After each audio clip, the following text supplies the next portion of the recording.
আছি পাইতো না পাঁচে বলে লোকে হ্যাঁ পাঁচে কিন্তু আমাদের দোয়া করে আমি ওটা বসেছিলাম এই বাচ্চাগুলো মাটি খোঁড়ার পরে একটা গুটি সাজাবে যে সোনার গুটি পাইলো। আমি বলছি চাচি কি ওটা?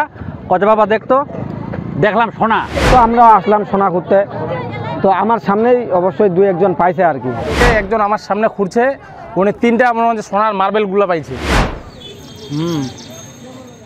ঠাকুরগাঁও জেলা শহর থেকে প্রায় ৩৫ কিলোমিটার দূরে রানীশঙ্কল উপজেলার কাতিহারে অবস্থিত আর বিবি ইট ভাটার মাটিতে স্বর্ণ মিলছে এমন গুঞ্জন। সেই গুঞ্জনে পাহাড়ের মতো স্তূপ করা ভাটার মাটি খুঁড়ে স্বর্ণ খোঁজার চেষ্টা করছিলেন স্থানীয়রা। এই সংবাদ ছড়িয়ে পড়ায় বেশ কয়েকদিন ধরে স্থানীয়দের পাশাপাশি বিভিন্ন জেলা থেকেও দিন রাত স্বর্ণের খোঁজে মাটি খোঁড়ার প্রতিযোগিতায় মেতে ওঠে কয়েক হাজার মানুষ। আমি তো এই তো সোনা এলা খুঁজাছি পাইতো না দু একটা পাঁচে বলে লোকে হ্যাঁ পাঁচে কিন্তু আমাদের দোয়া করে খুঁজিয়া হ্যাঁ সোনা তো আমরা তো দেখিনি শুনছি। ভাবতেছি আমিও যদি পাই যাই ওইখানে ভাগ্যটা যদি খুলে যায়, কই ভাগ্যটা তো খুলতেছে না। মানুষ শুনতেছি যে মানুষ পাচ্ছে, ওই জন্য আমি শুনে হাগুদাগুর কাজ বাসা থেকে মেকআপ করে এখানে আসলাম। পাইনি, পাইবার আশায় আর কি আশায় আছি।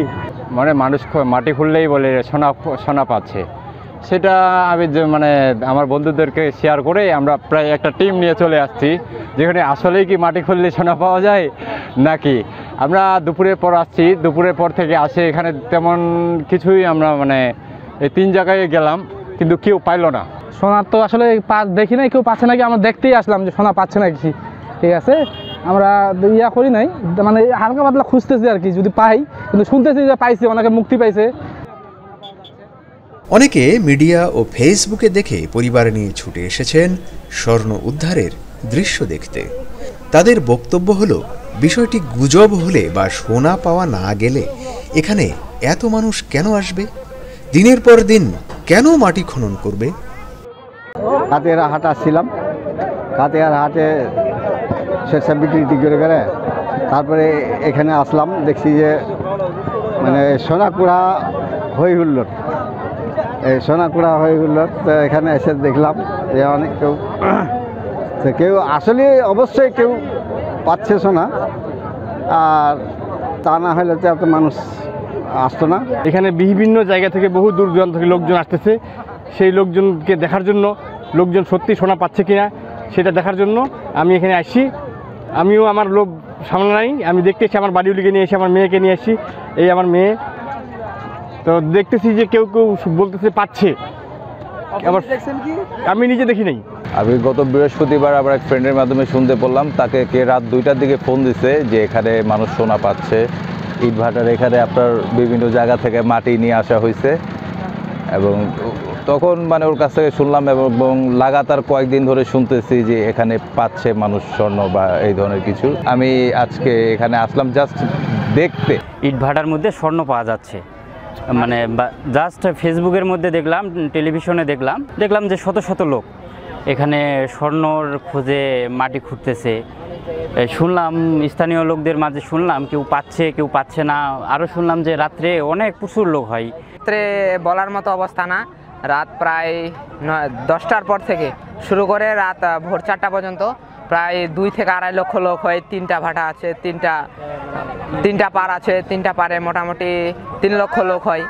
মানে এমন একটা অবস্থা, পা ধোয়ার জায়গা নাই। অনেকে বলছেন ইতিমধ্যে এখানে মাটি খুঁড়ে স্বর্ণালঙ্কার পেয়ে ভাগ্যের পরিবর্তন ঘটিয়েছে প্রায় 5 শতাধিক মানুষ। অনেকেই সোনা পেয়েছেন, তবে ঝামেলায় জড়িয়ে পড়তে পারেন এই ভয়ে মুখ খুলছেন না।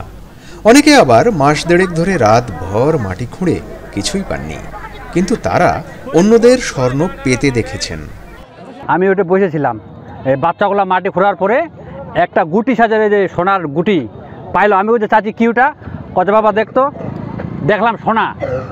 হ্যাঁ, আমি বলছি ভাগ, এখান থেকে ভাগো। তো আমার সামনেই অবশ্যই দুই একজন পাইছে আর কি। তো যখন পাইছে আমরা দেখলাম জিনিসটা, একটা আপনার এই সাইজের আর একটা এই সাইজের। একটার ওজন একজন পাইছিল, ওটার ওজন হচ্ছে আপনার 3 ভরি, আর একটা ছোট, ওটা আপনার 1 ভরি। সারাদিন কাজ করার পর সন্ধ্যা 7টা থেকে রাত আবার কোনোদিন বাইরে যায় সকালে, আবার একটা দুইটা কোনো দিন আবার 4টা বাজে যায়, কিন্তু পাই নাই কিন্তু। তবে কিন্তু আমার ওখানে পাশে একজন পাইছিল, সেটা আবার 3 ভরি 10 আনা। তবে কিন্তু মোটামুটি এখানে যেগুলো আমার পাইছে না হলেও কমপক্ষে 500 জনের উপর লোক পাইছে কিন্তু সোনা। আজকে দিয়ে 3 দিন ধরে খুঁজতেছি বুঝছেন। গতকালকে একজন আমার সামনে খুঁড়ছে, উনি 3টা মনে হচ্ছে সোনার মার্বেলগুলো পাইছে। আমরা 2 বন্ধু আসছিলাম, পাশাপাশি খুঁজতেছিলাম, একটা বয়স্ক মহিলা খুঁড়তে একটা সোনার বালা পাইল পরশু দিনে। তখন বিশ্বাস করলাম যে ঠিকই এখানে সোনা পাওয়া যাচ্ছে। ঘটনার পিছনের কথা হলো, রাজা টঙ্কনাথের বাড়ির বিলুপ্ত এক মন্দিরের পাশ থেকে ইট তৈরির জন্য মাটি নিয়ে আসা হয়েছে এই ভাটায়।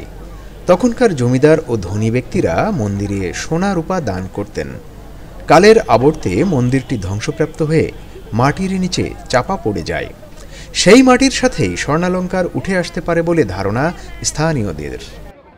মাটিটা নিয়ে আসে ভাই আপনার টঙ্কনাথের পার্শ্ববর্তী এলাকা এক মন্দিরের পাশে, সেখান থেকে মাটিটা নিয়ে আসছে। তো বা এখানে ভাটা তো অনেক জায়গায় মাটি খুঁড়ছে, খনন করছে, তাই না? এখন অন্য জায়গায় হয়তো বা আগের যুগের কোনো হয়তো বা কোনো ওই যে আগের যুগের কিছু আছে না, যে রাজা বা এরকম কোনো ছিল, হয়তো বা এদের ওই রকম কথা মনে হয় স্বর্ণ বা কিছু কয়েন ছিল, ওইগুলো থেকে হয়তো বা এইগুলো পাচ্ছে আর কি। সেই স্বর্ণগুলো তারা এই জমি কাটার মাধ্যমে ট্রলির মাধ্যমে এখানে নিয়ে এসে ভাটাতে 1-2 করে পাইতে পরবর্তীতে সবাই মিলে গুজব রটে গেছে, সবাই নাকি পাচ্ছে। এদিকে আইন শৃঙ্খলা পরিস্থিতির অবনতির আশঙ্কায় ওই ইটভাটা ও তার আশপাশ এলাকায় 26 মে শনিবার রাত 10:30 থেকে 144 ধারা জারি করা হয়েছে। আইন শৃঙ্খলা উপজেলার কাতিহার বাজার সংলগ্ন যে ইটভাটা আছে, সেখানে আমরা সাম্প্রতিক সময়ে বিভিন্ন গণমাধ্যম কর্মীদের মাধ্যমে জানতে পারি যে এখানে কিছু সংখ্যক লোক সেখানে ইটভাটার মাটিতে স্বর্ণ খুঁজে পেয়েছে। তো ঘটনাস্থলে আমরা যাওয়ার পরে ধীরে ধীরে আমরা সেটাকে নিয়ন্ত্রণের চেষ্টা করি। বর্তমানে সেখানে আমরা আজকে 144 ধারা জারি করেছি এবং আইন শৃঙ্খলা পরিস্থিতি নিয়ন্ত্রণে আমরা সবসময় নজরদারি রাখছি। কাতিহারের ইটভাটার মাটির স্তূপ সহজে ভাগ্যবদলের সম্ভাব্য উপজীব্য ধরে নিয়ে অক্লান্ত পরিশ্রম করে চলেছে ভাগ্যান্বেষীরা। কোদাল, বাসিলা, খুন্তি, শাবলের আঘাতে মাটির বুক বিদীর্ণ করে তারা তুলে আনতে চান স্বর্ণালঙ্কার। সত্য হোক বা গুজব, বিষয়টি সত্যিই বিস্ময় জাগানিয়া।